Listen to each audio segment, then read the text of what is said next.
Fala investidor, fala investidora, como que vocês estão? Espero que estejam todos bem. Meu nome é André, eu falo do canal Método de Investimento e no vídeo de hoje eu vou contar como que está sendo esse meu aniversário de 1 ano de Bolsa de Valores. Vamos pro vídeo.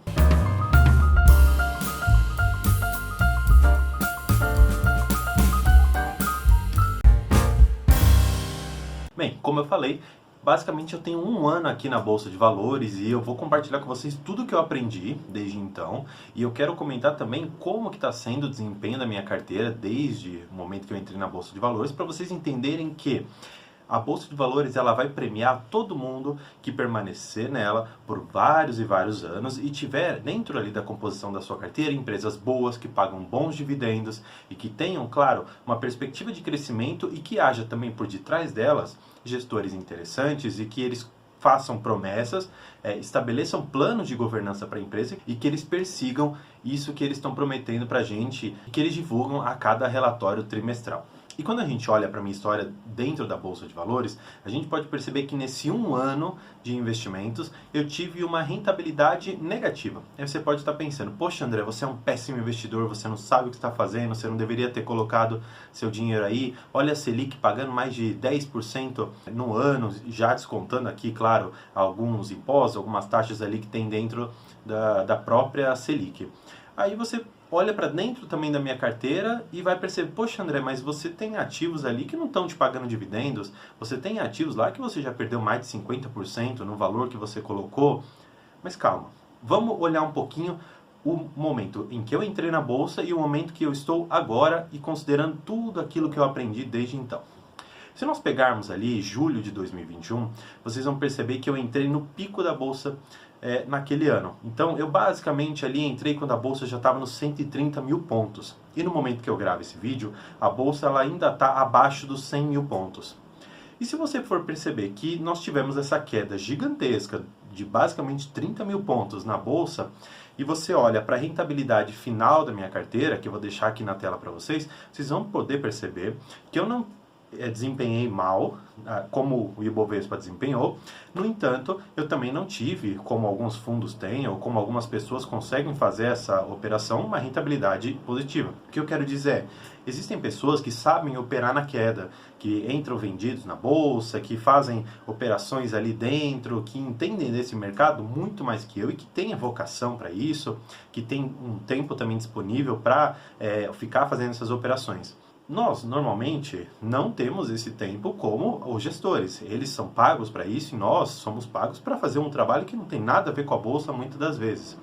Então, se você é médico, se você é engenheiro, se você é marceneiro, se você é dentista, você tem ali a sua profissão e você não consegue ficar olhando todo dia aqui o home broker para ver se você vai ter ou não uma rentabilidade boa. Mas o que a gente tem que tirar de lição de tudo isso?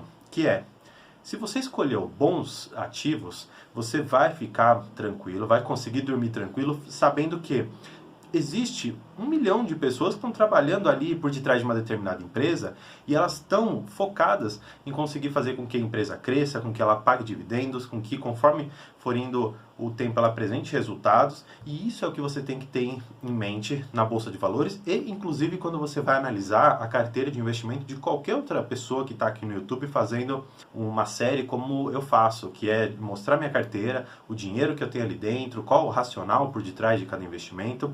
E se você entender que existe uma perspectiva de longuíssimo prazo e que o ideal para quem está começando a investir é que a Bolsa de Valores mais caia mesmo, sabe por quê?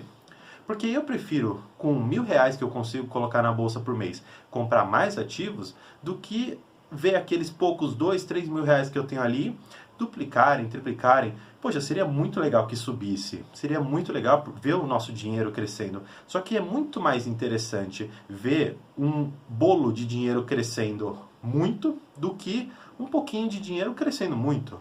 Então, o que eu quero dizer, é muito mais interessante que eu consiga colocar 10, 15, 20 mil reais ali e que isso duplique, triplique de valor, do que eu colocar 2, 3 mil reais ali. Claro, é um ótimo de um dinheiro, não estou colocando esse valor como se fosse algo pequeno. Não, na verdade não, é bastante dinheiro. Só que o que eu quero dizer é que isso não vai alterar a nossa vida de forma tão significativa a ponto da gente melhorar a nossa qualidade de vida, a ponto inclusive da gente tirar dinheiro dessa empresa que subiu muito, colocar numa outra que paga um dividendo mais interessante, ou talvez num fundo imobiliário, para que você consiga ter uma renda mensal ali toda vez bonitinha caindo na sua conta para você poder reinvestir e aumentar ali o poder dos juros compostos. Então, você tem que olhar a bolsa também como uma estratégia, mas como um meio de vida, porque no final das contas, o que a gente está fazendo ali dentro? Apoiando projetos, escolhendo gestores e colocando, no final das contas, a nossa vida entregue a esse tipo de coisa. Então, quando eu coloco lá 10, 15 mil reais dentro de uma empresa, eu estou considerando que para todo sempre ela vai continuar me pagando alguma coisa, considerando que são empresas de setores perenes, que são setores que vamos sempre precisar na nossa economia, seja dentro de casa, seja na rua. Então, é importante que você entenda que tem também a questão previdenciária por detrás da bolsa. Não é só um jogo de sobe e desce de valores, não é só como o Barsi fala, né? Não é uma métrica do ego se o seu valor ali investido sobe ou desce muito.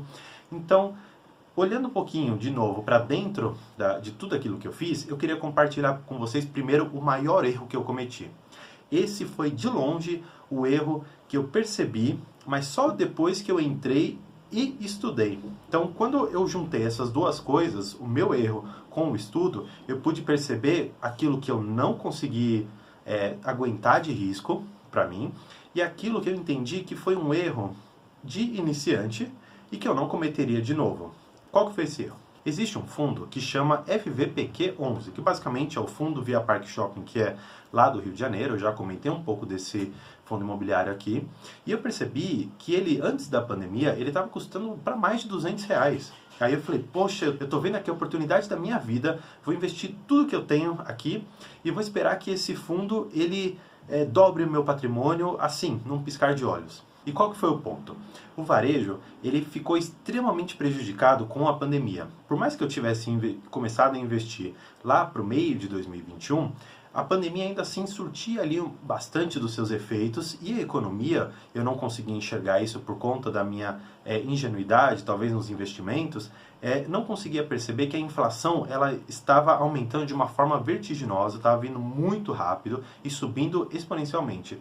E fez com que, claro, o pessoal que estava ali dentro do shopping não conseguisse vender, existiam lojistas lá dentro que tiveram que fechar as portas, diferimento de aluguel, desconto no aluguel, tudo isso fez com que o rendimento do shopping abaixasse e, consequentemente, a cota desse fundo imobiliário desceu muito. Então, houve momentos ali em que esse shopping ele foi negociado a menos, inclusive, do que R$100. E eu entrei nele no preço de 125 por cota. Então, imagina, eu coloquei todo o meu dinheiro ali e depois vi que aquele meu patrimônio caiu de uma forma muito rápida também por conta da minha incapacidade de entender o que estava acontecendo dentro daquele fundo imobiliário e na macroeconomia e como tudo ali dentro da Bolsa de Valores funcionava. Depois que eu consegui extrair o conhecimento necessário para que eu não fizesse esse tipo de investimento novamente, eu comecei a enxergar os fundos imobiliários de uma outra maneira. E aí que foi o momento em que eu iniciei um estudo muito firme dentro dos fundos imobiliários e posteriormente das ações, daquilo que eu quero para mim. O que eu quero para mim? Fundos imobiliários que me paguem mensalmente valores interessantes para que eu consiga, dentro ali das oportunidades, ter um valor razoável para poder investir, para poder fazer uma aposta de vez em quando dentro de uma empresa, ou reforçar uma posição que eu acho interessante numa ação ou no fundo imobiliário que está descontado, ou que eu acho que a estratégia vale a pena um investimento mais forte. Então, considerando esse fluxo de caixa entrando forte na minha conta, mais os meus aportes mensais, eu comecei a entender que a minha estratégia era, André, foque em conseguir a maior quantidade de papéis possível de determinadas empresas que você entendeu ali por conta do balanço, por conta do estudo que você fez, que elas valem a sua confiança e valem efetivamente o investimento que você está fazendo. E foi basicamente isso que eu comecei a fazer e depois essa se tornou basicamente a minha estratégia macro e a minha estratégia principal na Bolsa de Valores. comprar boas empresas que possam me pagar bons dividendos e que tenham potencial de crescer meu patrimônio, claro, de uma forma bastante gradual, porque são empresas que, a meu ver, elas não vão dar uma pancada na bolsa.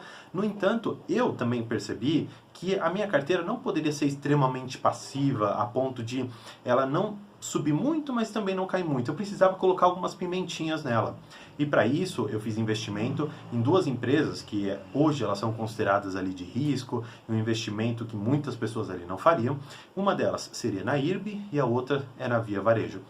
Eu, analisando essas empresas, claro, depois de ouvir muitos especialistas e ler um pouco sobre o assunto, percebi que a IRB, que eu fiz um vídeo que eu vou deixar aqui em cima no card para vocês, é uma empresa que está dando uma reviravolta, que é muito provável que ela vá voltar a ser uma empresa lucrativa no futuro, só que não é para agora.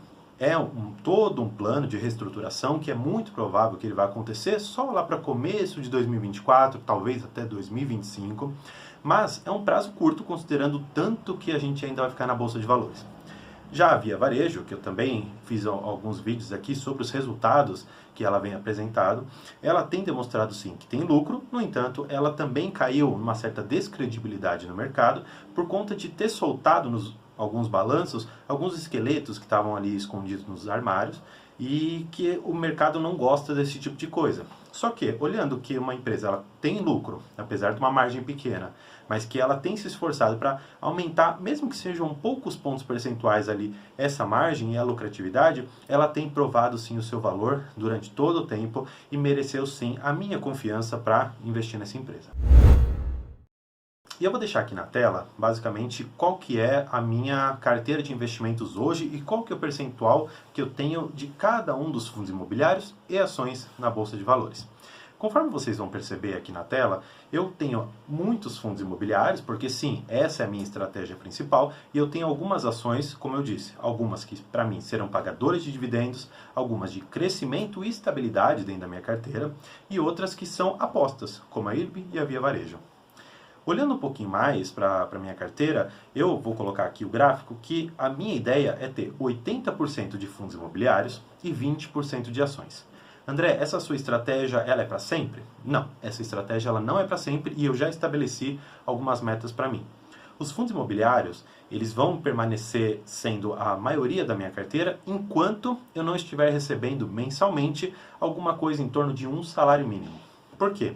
Porque eu acredito que quando eu tiver um salário mínimo caindo todo mês na minha conta, mais os meus aportes, eu vou potencializar todo o crescimento que existe dentro da minha carteira. Talvez eu faça uma mudança gradual.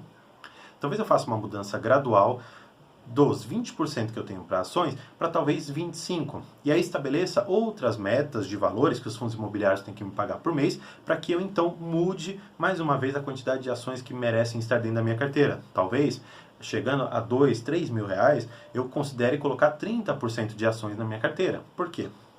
Os fundos imobiliários, querendo ou não, eles não são potencializadores de valor. Ou seja, os fundos imobiliários, eles não vão, na sua maioria, trazer para o cotista uma valorização de 10, 15, 20 vezes no seu patrimônio, diferentemente, portanto, das ações que têm essa potencialidade. Como que eu vou escolher uma ação que tem esse potencial? Eu vou ter que estudar, vou ter que permanecer na bolsa e entender como que funcionam os ciclos de mercado. E para isso, é interessante que eu tenha dinheiro vindo dos fundos imobiliários e dos meus aportes para que eu consiga, entre aspas, arriscar em algumas empresas que não estão no seu melhor momento e que estão passando por um plano de reestruturação que pode ou não vir a acontecer e em cima disso trabalhar um determinado valor que eu considero razoável colocar naquela empresa para que, havendo uma valorização exponencial, eu ganhe bastante dinheiro. Mas, não tendo essa valorização e, na verdade, perdendo algum dinheiro, que seja um pedaço do meu patrimônio que eu considere pequeno e que eu considere também ali que se eu perder não vai estragar a minha estratégia macro principal, que seria viver ali dos meus rendimentos, viver dos meus dividendos e sempre colocar ali dentro da Bolsa de Valores a minha estratégia previdenciária, que basicamente ela foi ali entabulada pelo Barsi, enfim, tem tantas outras pessoas que falam sobre isso, mas ele que foi um dos principais. E essa é a estratégia que eu quero seguir para a minha vida, mas, diferentemente do Barsi, considerando fundos imobiliários como uma das minhas principais fonte de renda recorrente. A última coisa que eu queria falar, o que aconteceu nesse um ano e que eu já trouxe um pouquinho aqui na minha carteira de investimentos, André, será que agora é o momento de você investir na Petrobras? Ela é uma empresa que está saneada, ela melhorou muito na Bolsa de Valores e ela tem dado para os seus acionistas basicamente 40% de dividendo do que você colocou ali nela. Então, se você colocou 100 mil reais, ela te devolveu 40 mil em forma de dividendos. É uma empresa extremamente lucrativa e que, por conta da lei das estatais e de alguns outros mecanismos de segurança da empresa, é muito improvável e difícil que haja uma ingerência do governo ou de algum novo presidente que venha a ser colocado lá dentro. E eu fiquei pensando, poxa, eu devo investir nessa empresa agora? E aí eu pensei, a Petrobras ela não vai desaparecer amanhã se eu não investir nela. Então, qual que é a minha estratégia no final das contas? Deixa a commodity abaixar um pouco. Quando ela voltar ali para a casa dos seus 80, 70 dólares por barril, eu vou considerar mais uma vez olhar para essa empresa e se eu entender que a perspectiva de lucros dela junto com o valor do barril continua sendo interessante para mim, mesmo que eu entenda que isso vai abaixar o dividendo final que ela vai me pagar, se vale a pena eu entrar nela ou não. Uma outra empresa também que eu estou considerando é a Vibra Energia. Desde muito tempo aqui no canal, eu digo que eu estou sempre de olho nessa empresa, inclusive já fiz até uma análise dos resultados dela, e eu confesso, é uma empresa que a cada dia vem me surpreendendo positivamente com as suas ideias, com a sua governança e com os dividendos que ela vem pagando. Então, isso tudo faz parte de uma estratégia de investimentos e também de uma certa iniciação na Bolsa de Valores. Por que eu digo ainda iniciação? Porque eu, com um ano de Bolsa de Valores, eu não me considero, nem de longe, um investidor qualificado a ponto de poder fazer alguma recomendação de compra ou de venda. Eu preciso ainda estudar muito na Bolsa de Valores, beber da água ali dos grandes investidores, dos conhecimentos que eles passam, para só então eu conseguir estabelecer uma carteira com mais ativos e que eu saiba dosar exatamente a medida que cada um deles deve ter de composição no meu patrimônio e no meu portfólio. Sabendo disso, então, eu acredito com toda humildade que esse aniversário de um ano que eu estou fazendo aqui na Bolsa de Valores, ele é sim uma consagração de um período que foi muito difícil e muito conturbado, onde várias pessoas saíram e deixaram de investir na Bolsa por conta de uma taxa Selic que está pagando muito mais, supostamente, do que você deixar o seu dinheiro ali dentro. E não desistindo e mantendo a minha estratégia firme e conseguindo passar por todo esse período difícil, eu hoje me considero um investidor muito melhor daquele que eu comecei. E eu quero muito pedir para você que está me assistindo, que você continue aqui no canal, continue compartilhando, continue curtindo, continue mandando mensagens e continue comigo também lá no Instagram, onde eu coloco algumas notícias, coloco ali um pouquinho do que eu estou fazendo, para nós conseguirmos continuar investindo juntos, porque o que eu quero aqui na Bolsa de Valores é não só a minha aposentadoria, mas eu também quero, de alguma maneira, trazer uma certa educação financeira com um pouco que eu já aprendi e, futuramente, com o tanto que eu vou arrecadar de conhecimento, eu vou continuar compartilhando aqui com vocês e com toda a humildade que eu acredito estar tendo aqui com vocês e comigo para entender que a Bolsa de Valores ele é um mistério, não existe uma forma de investimento certa ou errada, existe sim um resultado e existe sim uma estratégia. Se você está seguindo sua estratégia, mantenha-se firme. É um período extremamente nebuloso. Todos os grandes influencers aqui do YouTube estão dizendo que haverá uma recessão. Eles estão mostrando como proteger o seu patrimônio e tudo mais. Só que você também precisa entender que esse é o momento em que o seu investimento hoje ele vai ser um fruto amanhã. Então, considere investir em boas empresas e que elas tenham uma perspectiva interessante de lucros e perenidade no tempo da sua atividade. E por hoje é isso. Então eu quero agradecer por hoje vocês estarem aqui comigo comemorando esse meu um ano de Bolsa de Valores. Muito obrigado e tchau!